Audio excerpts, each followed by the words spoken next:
تصور کن یه دختر نوجوان چشماش برق میزنه، لبخند شیطونه و بدنش یه رازه که تو رو به عمیق‌ترین و تاریک‌ترین فانتزیا و خیالاتت میبره. این فیلم بهت نشون میده که چه اتفاقات عجیبی میتونن توی یک رابطه ممنوعه رخ بده. لولیتا داستان یک معلم عاشق پیشه مسن و یه دختر نوجوانه وسوسه انگیز رو نشون میده. لولیتا فقط یک اسم نیست، یه حس عجیب و غریبه، جاییه که دیگه هیچ حد و مرزی وجود نداره.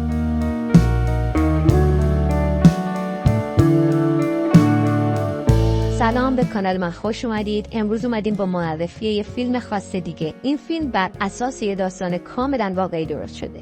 همون ابتدای فیلم یه پسر 14 ساله به اسم هامبرت رو نشون میده که عاشق یه دختر همسن خودش به اسم آنابل میشه.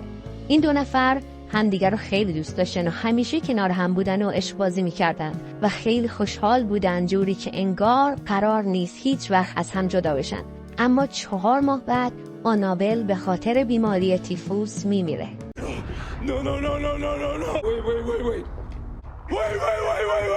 حالا چندین سال از اون داستان میگذره و پسر تا 40 سالگی دیگه عاشق هیچ کس نمیشه. هامبرت استاد دانشگاه در رشته ادبیات فرانسه میشه. هامبرت برای تعطیلات به انگلیس میره و قراره که توی خونه خانم شارلوت هیز ساکن بشه. شارلوت توی همون نگاه اول از هامبرت خوشش میاد و خونه رو بهش نشون میده. ولی هامبرت با خونه حال نمیکنه و میخواد بره که توی حیاط چشمش به دختر شارلوت میفته، یعنی دلورس یا همون لو.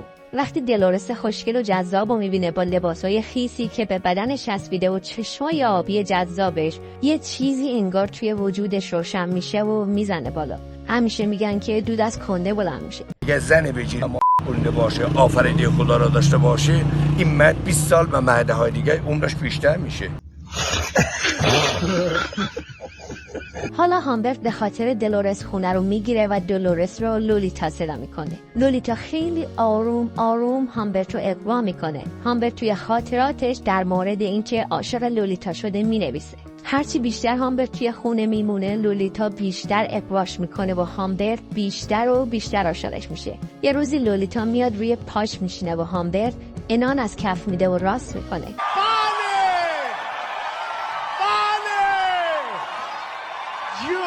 که یه مامان سر خرش صداش میکنه و همه تو خراب نکنه. شو یه بار بیرون نکبت.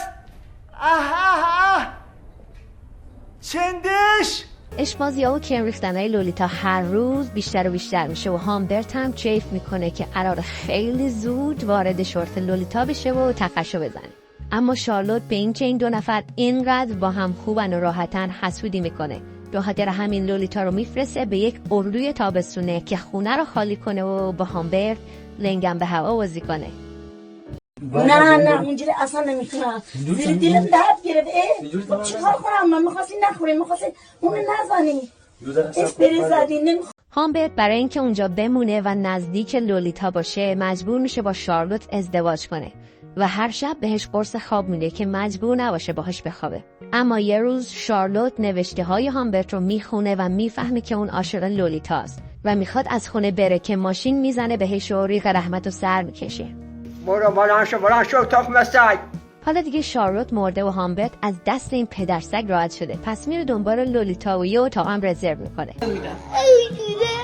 هامبرت به لولیتا میگه که مادرت مریضه، به خاطر همین من اومدم دنباله. حالا لولیتا اون پشت داره لباس عوض میکنه و هامبرت توی آینه داره اونو دیپ میزنه و بمال و شروع میکنه. به توی هتل لولیتا با یه سگ داره بازی میکنه که صاحبش میگه این سگ فقط از آدمای مهربون و خوشگل خوشش میاد. معلومه که میخواد مخ لولیتا رو بزنه. بعدش میفهمه که این مرد یک نویسنده معروفه. آخر شب لولیتا و هامبرت دوباره میرن روی کار. بابا گاییدین آقا گاییدین، همدیگر رو نکنین آقا. هی! توی مسیر لولیتا میخواد از هامبرت پول بگیره که زنگ بزنه به مادرش، ولی هامبرت بهش میگه که مادرت مرده. لولیتا اون شب کلی گریه میکنه و هامبرت بهش دلداری میده. وای خدا،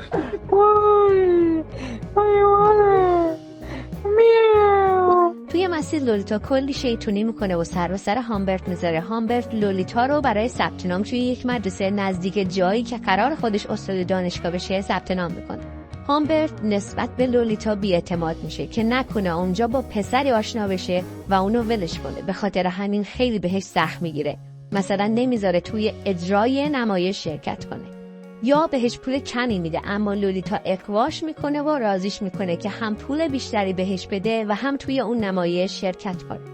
پدر صلواتی بیشرف پدر سوخته است. توی تمرین نمایش هامبرت دوباره اون مرد نویسنده رو میبینه که اسمش کویلتی است و خیلی بهش مشکوک میشه. حالا کم کم به لولیتا هم شک میکنه و میبینه که پولهاش رو خرج نمیکنه و اونا رو قایم میکنه که احتمالاً میخواد فرار کنه. پس یه دعوای حسابی میکنن و لولیتا از خونه میره که هامبرت پیداش میکنه و دوباره با هم آشتی میکنن. بعد از اون دعوا دوباره میزنن به جاده، ولی میبینه که یک نفر داره تعقیبشون میکنه. وقتی یه جا برای بنزین زدن و خرید وای میسه، میبینه که یه مرد داره با لولیتا حرف میزنه و بعد میره به لولیتا میگه که اون مرد چی بود، ولی لولیتا هیچی بهش نمیگه. اونا به شهر میرسن و شب که بیدار میشه میبینه لولیتا نیست. میره بیرون و میبینه که حالش خوب نیست، پس میبرتش بیمارستان و بسترش میکنه. ولی فردا که میاد ببینه اون دختر نیست و با یه مرد دیگه رفته و میفهمه که با همون نویسنده یعنی کویلتی فرار کرده. دیگه آدما لاشی شدن، ما عاشق اینم، خیلی دوستش دارم.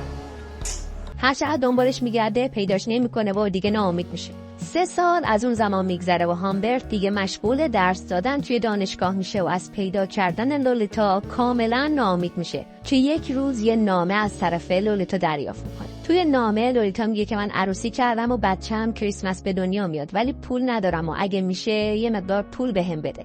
و زیر نامه یه آدرس نوشته. هامبرت میره به اون آدرس و لولیتا رو میبینه که حامل است. همچنین شوهرش رو اونجا میبینه. لولیتا تعریف میکنه که با کویلتی فرار کرد و همیشه عاشق اون بوده و اصلا هیچ علاقه‌ای به هامبرت نداشته. هامبرت بعد از شنیدن حرفای لولیتا خیلی ناراحت و دل شکسته میشه. لولیتا میگه که کویلتی دخترها و پسرها رو میبرده خونش و میخواسته چند نفری با هم رابطه داشته باشن و اون ازشون فیلم میگرفته. آره یکیشو آره یکیشو خدا شد. ولی لولیتا قبول نمیکنه و میگه من عاشق خود تو شدم. به خاطر همین کویلتی از خونه پرتش میکنه بیرون. با وجود همه این اتفاقات هامبرت همچنان عاشق لولیتا بود و بهش میگه برگرد پیش من، ولی میگه من میخوام برگردم پیش کویلتی. اگر آدم بودی الان با من بودی. پسر تو تیشرت تو نمیتونی بکشی پایین، فقط آدرس بده ببینم تو کجایی. آره عمو جون. هامبرت ناراحت و دل شکسته میره سراغ کویلتی و به بدترین شکل ممکن میکشدش.